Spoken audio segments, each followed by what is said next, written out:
Fallon, Colbert, all of them go after the NRA. Americans are not buying what the media is selling, and we're about to hit the DACA deadline. So what does that mean for all the illegal immigrant dreamers? I'm Ben Shapiro. This is The Ben Shapiro Show.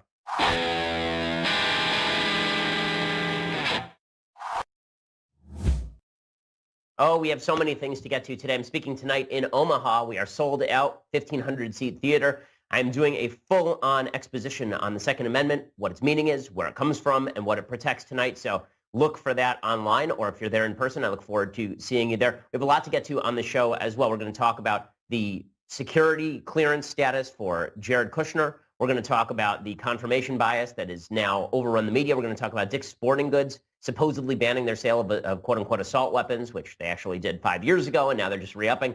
But before we get to any of that, I first want to talk a little bit about more facts that are now coming out about the shooting. So every day there are more facts that are coming out about the shooting. Now, we sort of know what we know at this point until a full investigation is undergone. But here is a fact that should matter to you. When it comes to how Americans feel about what happened in Parkland and who they blame about what happened in Parkland, it is not the NRA. It is not law-abiding gun owners. So Rasmussen had a poll yesterday, a new survey, and it suggests, and this is after the CNN propaganda town hall, the 2 minutes hate on CNN. Here's what Rasmussen reports, quote, 54% of American adults believe the failure of government agencies to respond to numerous warning signs from the prospective killer is more to blame for the mass shooting.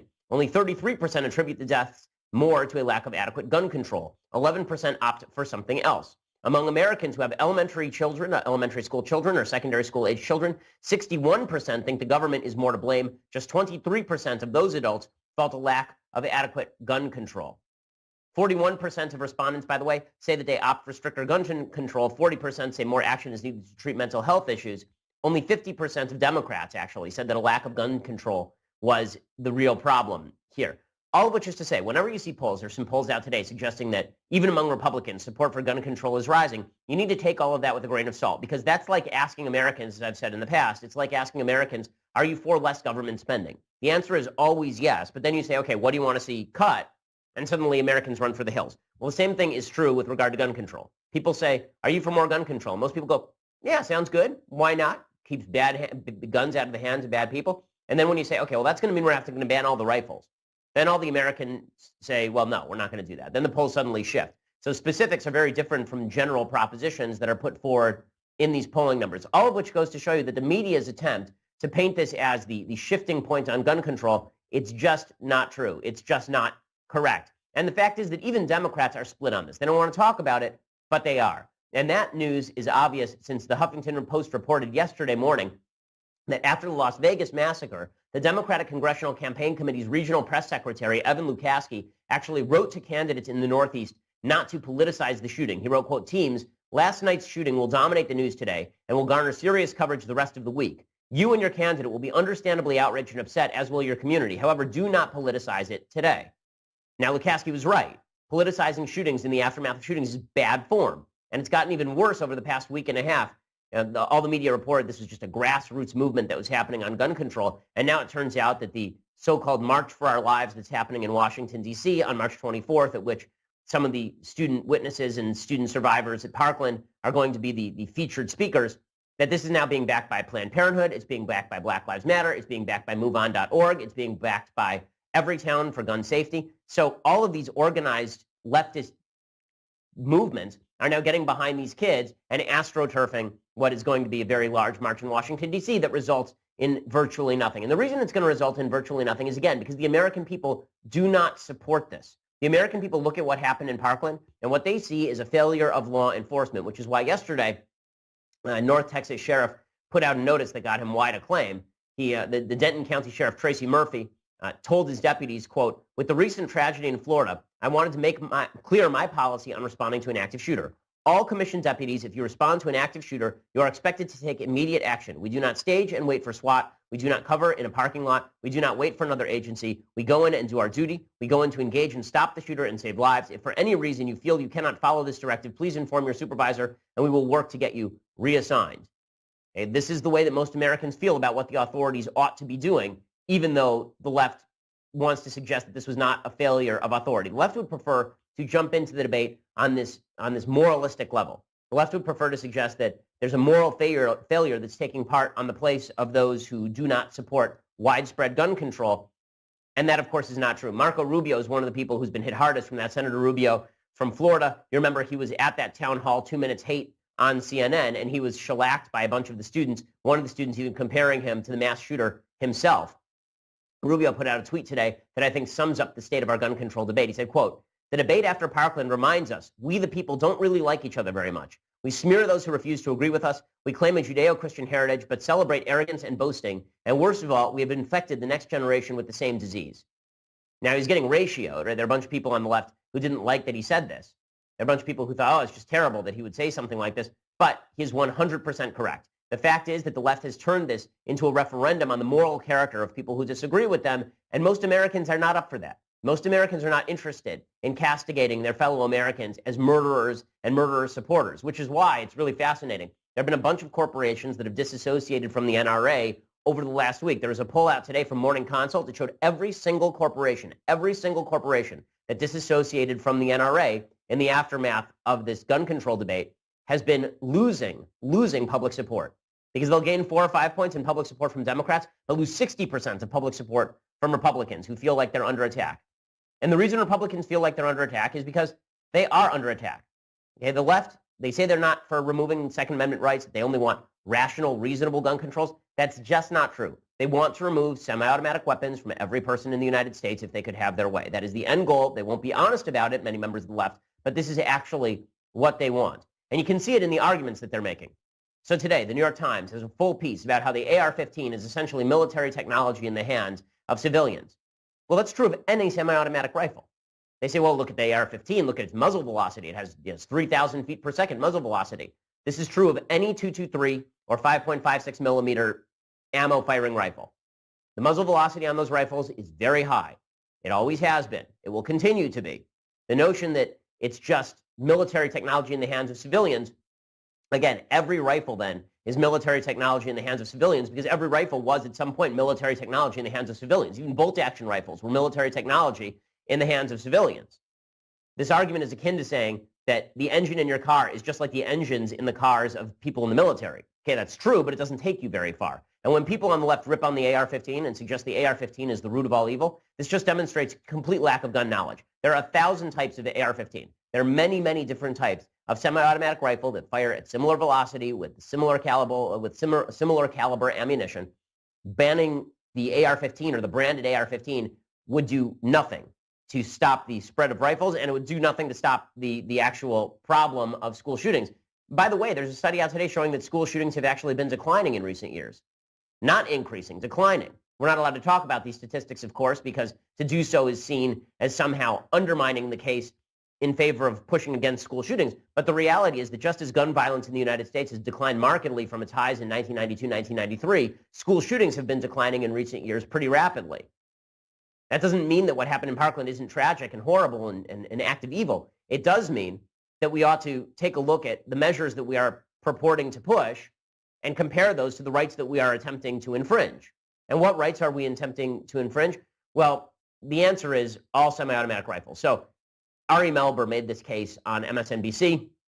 He's given a lot of credit for the left from this because Ari Melber is a lawyer, but he does really bad legal analysis here, and I will explain why. He explains the Second Amendment, in his view, does not protect AR-15s. His logic here makes no sense. The Second Amendment does not apply to AR-15s. It does not apply to assault-style weapons. It never has. Congress may legally ban those weapons without touching the Second Amendment. That's a legal fact. But it's hard for many politicians to defend. That is not a legal fact.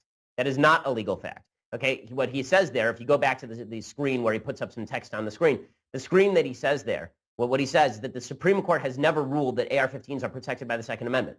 Well, that does not mean that there is no right to an AR-15. The Supreme Court has never actually ruled on whether Twitter is protected by the First Amendment because that's never come up before the Supreme Court. The Supreme Court rejects certiorari on cases all the time. Doesn't mean that the right doesn't exist. Case is legally illiterate. I'll explain why it's even more legally illiterate in just a second. First, I want to say thank you to our sponsors over at Policy Genius. So if you've got a car, you have car insurance. If you've got a home, you have home insurance. If you've got a life, you should have life insurance. If you're a responsible human being, you should be protecting your life with life insurance, you should be ensuring that your family is safe. You should be ensuring that your family is secure if, God forbid, something terrible should happen to you. But 4 out of 10 people do not have life insurance. There's no excuse for that. Policy Genius has made it easier to understand, compare, and buy life insurance. So here's the way that it works. You go to policygenius.com, and in 5 minutes, you can compare quotes from over 15 life insurance providers. When you compare quotes, this is competitive shopping. You will save money. It is that simple. They've helped over 4 million people shop for insurance. They've placed over $20 billion in coverage. They don't, by the way, just do life insurance. They also do health insurance, disability insurance, pet insurance, renter's insurance. All of these insurance programs you can shop around for just by using Policy Genius. So if you've been putting off getting life insurance because it's depressing to talk about what happens if you die, don't be stupid, because once you're dead, it's too late. So make sure that you go to policygenius.com, get your quotes, apply in minutes. It is that easy. You'll be glad you did it. And more importantly, your family will be glad you did it if something terrible should happen to you, God forbid. Again, protect yourself, protect your family. There's no excuse, in my view, for being irresponsible and not having a life insurance policy. Go to policygenius.com. Check it out, policygenius.com. Again, the best way to shop for life insurance. Okay, so Melber makes the case, makes this argument that because the Supreme Court has rejected certiorari is an appeal. So the way it works is that you have a case. It goes to a district court judge. That is then appealed up to a circuit court judge. It goes to the Circuit Court of Appeals. And then finally, it's appealed all the way up to the Supreme Court. What is sent to the Supreme Court is something called a writ of certiorari, which is essentially a petition asking that the Supreme Court take up the case. Now, the Supreme Court will reject writs of certiorari for a variety of reasons. Some of those reasons include the fact they agree with the Court of Appeals. Sometimes they say the case isn't ripe. It's a very common claim that a case has not actually reached ripeness because there are a bunch of other circuit courts that have not ruled on the case. There are cases where they say that it's not just an issue of law they want to take up. There are a million reasons to reject writs of certiorari. And it is also true that none of the cases that have been brought before the Supreme Court specifically deal with AR-15s because there's not a state in the country that has attempted to actually ban AR-15s. Even in California, there's only recently an attempt to quasi-ban AR-15s, but even that ban is not supremely clear. And certainly confiscation of AR-15s has never been tried. And if it were to go up to the Supreme Court, there's a very good shot that it would be shot down. But Melber suggests, and this is actually a really dangerous constitutional point that Melber is making, because it essentially says that if the Supreme Court has not ruled on an issue, you don't have a right to it.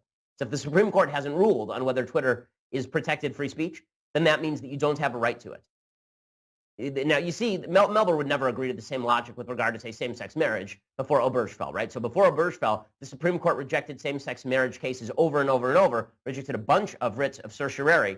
And would Ari Melber have said there is no right to same-sex marriage at that time? No, of course he wouldn't have said that. He would have said, in my view, there's a right to same-sex marriage. It's inherent in the text of the Constitution. And just because the Supreme Court has not accepted the case yet doesn't mean the right doesn't exist. In fact, the reality is that under the 9th and 10th Amendments, the Constitution explicitly states that rights that are not overtly stated in the Constitution of the United States itself are still rights that are held by the people.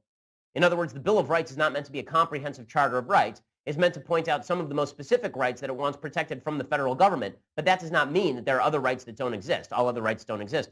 Beyond which, the Second Amendment is pretty clear about what it means. When it says a well-regulated militia being necessary to the preservation of a free state, the right to keep and bear arms shall not be infringed, it's specifically talking about civilians having access to guns that they can then use when they go into the militia. At the time, these were military light weapons, right? I mean, these were rifles, these were muskets, and that same principle carries forward. So what Melber is saying here makes no sense on a legal level, but here's the more important point. When Ari Melber says he wants to ban an AR-15, when the New York Times points out the AR-15, that means they want to ban every semi-automatic rifle in the United States because there is no serious distinction between a Bushmaster 223 and an AR-15. There is no significant distinction between a Springfield rifle and an AR-15.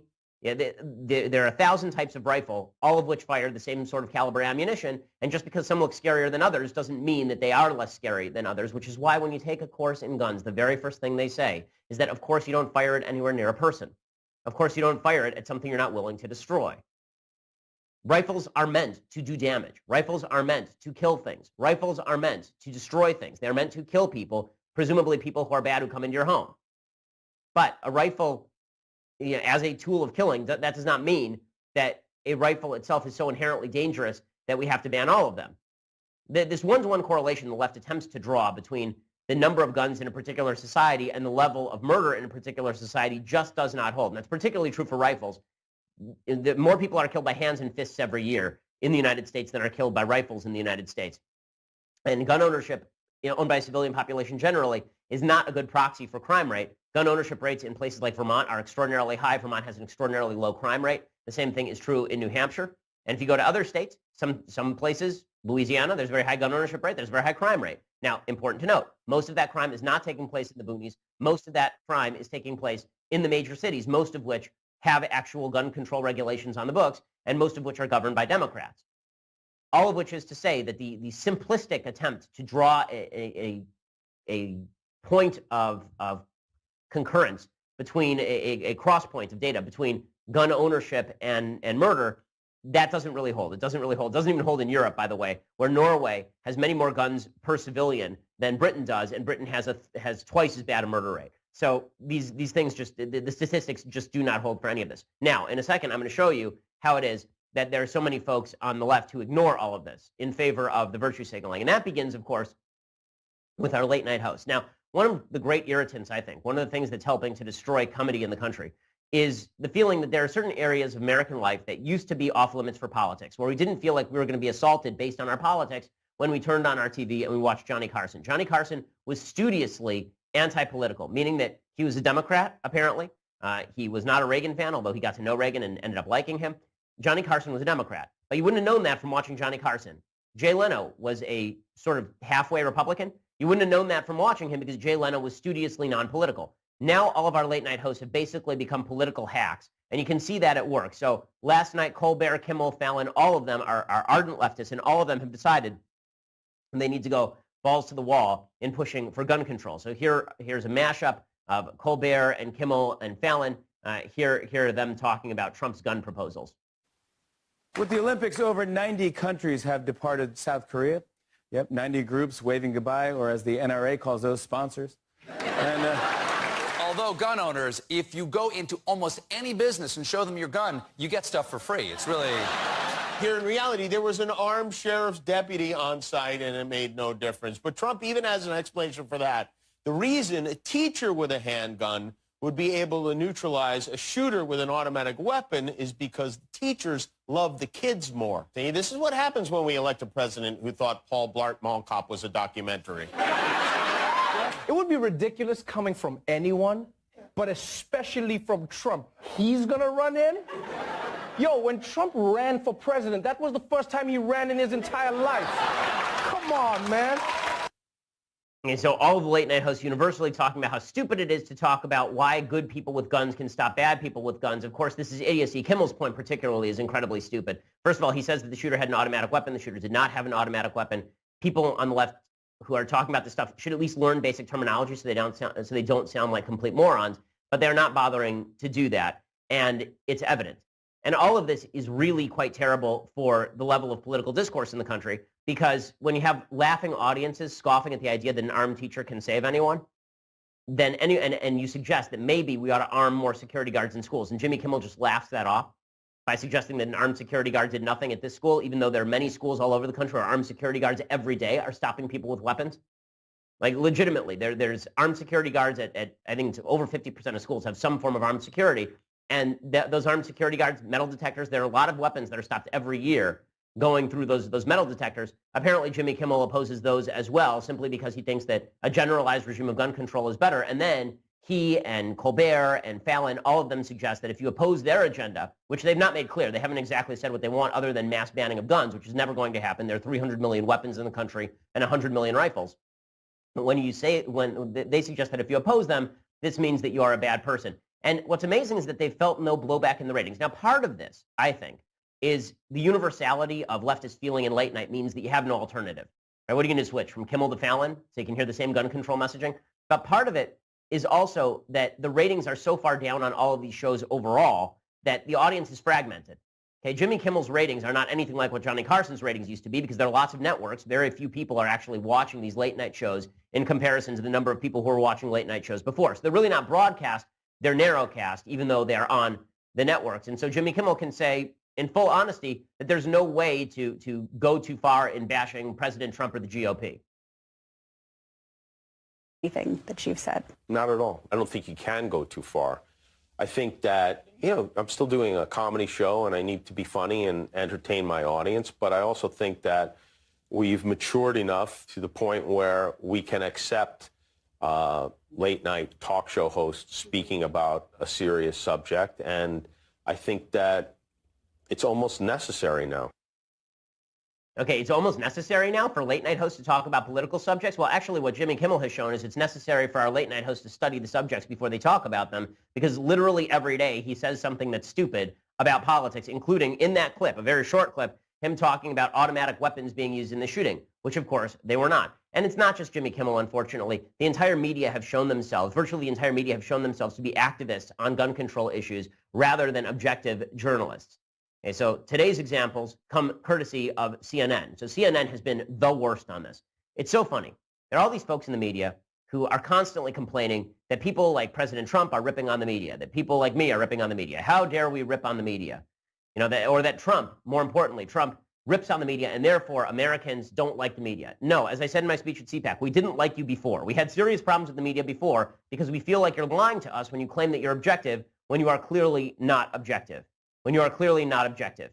Okay, now as an example of CNN not being objective, today, Dick's Sporting Goods announced that they were going to immediately halt sales of assault-style rifles and high-capacity magazines at all of their stores, including their Field and Stream stores, I guess they have these things, and ban the sales of all guns to anyone under 21. Now, after Sandy Hook, they'd already stopped the sale of assault-style weapons, which is a meaningless term, meaning essentially rifles that look scary. And they'd done that after Sandy Hook. They're reiterating that today and extending it to a few more of their stores.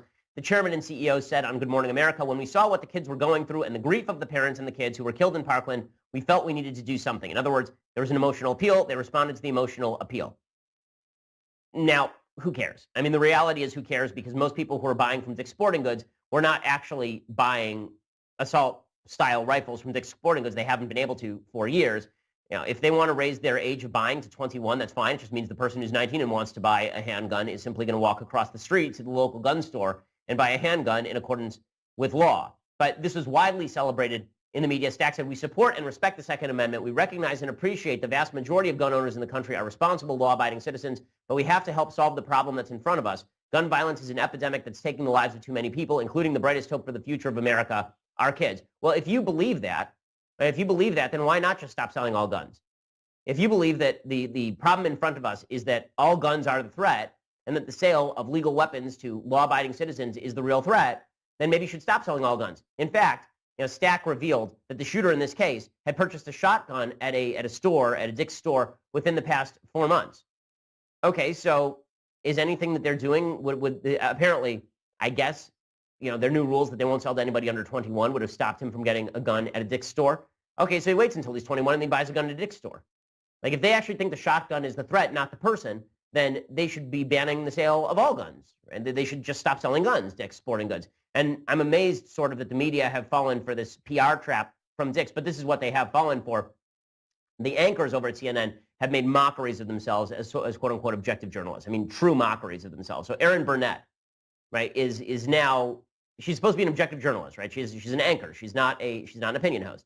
She tweeted this out, quote, politicians may lack courage to stand up to the NRA, but Dick's Sporting Goods, USA's largest sporting goods retailer, will stop selling assault-style weapons and raise minimum age for all gun sales to 21. Is that journalism or is that advocacy? Obviously, that's advocacy. Chris Cuomo had on the CEO, and the big headline in the back said, Dick's takes a stand.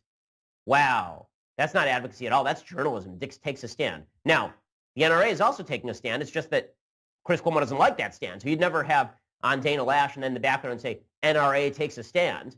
Of course not, because there are only certain stands that CNN actually likes. And CNN has been doing this for weeks now, from that awful town hall event to a botching basic reporting about weapons. There was a CNN host yesterday who talked about a full semi-automatic, which doesn't even make any sense.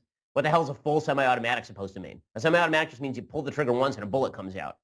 Okay, but it's a full semi-automatic. And then there's a really funny video of him trying to fire a semi-automatic weapon, and the gun jumping in his hands because he doesn't know how to fire a weapon, doesn't know how to lock it into his shoulder. And my wife fires an AR better than he fires an AR. And then, botching basic facts about the weapons, allowing these students to go on national television and make unquestioned assertions about the evils of the people with whom they are talking, and make unquestioned assertions about Marco Rubio being an evil person. And then we're supposed to take CNN seriously? Right, here's a CNN expert yesterday saying that women can't carry guns because they wear dresses. Like, this is a real thing that they said. One of the things that people don't talk about, a lot of these schools, Sandy Hook had an all-female faculty, from principal to teachers. And for a woman, where are you going to hide that gun during the day? You can't put it in your desk drawer. Somebody might steal it and you can't get to it. You're not going to have it in a safe in the principal's office. You can't get to it. On your person, if you wear a dress, if you wear a skirt, are you going to have to wear a jacket every day with a belt and a holster the way a detective, on duty would do? It's not a real practical solution, even for a variety of reasons. Okay, look how stupid this anchor is. Right? So the anchor, I don't even know who that anchor is. She's sitting there nodding through this whole thing. Women wear pants. I mean, I hate to break it to CNN, but, outside of hijab land, outside of like places where women are forced to wear skirts, and forced to wear dresses all over the world. I'm not talking all Muslim communities. There are lots of Muslim women who wear pants. Outside of places where women are forced to do that, in a free society like the United States, lots of women wear pants. My wife wears pants. My mom wears pants. All my sisters wear pants, okay? I understand that may be mildly controversial in some Orthodox Jewish circles, but it is not rare in a free country. Lots of women wear pants. And if you're wearing a skirt, there are lots of women who wear skirts who know how to conceal carry. Ooh, they might have to wear a jacket. Ooh, jackets, because women never wear jackets. Like, what in the world? This is being trotted out as a normal talking point. By the way, women also have purses.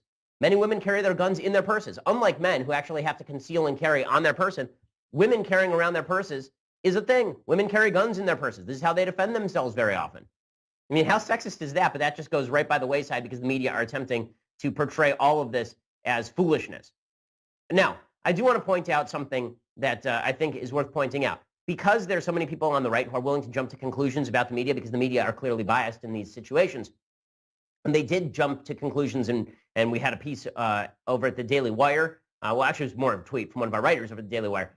We jumped to a conclusion about the notion that the town hall was rigged, that certain students were told that they couldn't come because they wanted to ask certain questions, and so CNN banned them from the proceedings. It now turns out that one of the Parkland shooting survivors' father has admitted to altering his evidence that CNN scripted his town hall question. I think it's important to point that out in the nature of intellectual honesty. There's a big confirmation bias that's happening right now, a really strong confirmation bias. If you like what Jimmy Kimmel is saying, you pretend that he knows what he's talking about, and if you think that CNN sucks, then you're willing to overlook false statements about CNN. I'm going to go out of my way here to point out that that was a false report. Okay, so it was not true that CNN rigged the town hall by scripting questions for the students.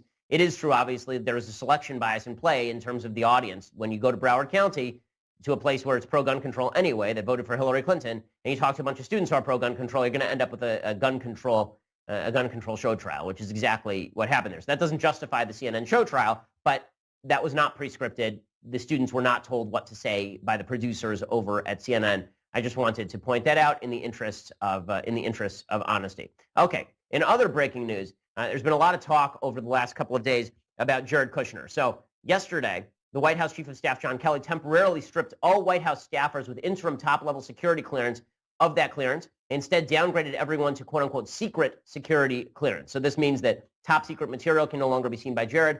Jared had interim top-secret clearance, so he could see all this material.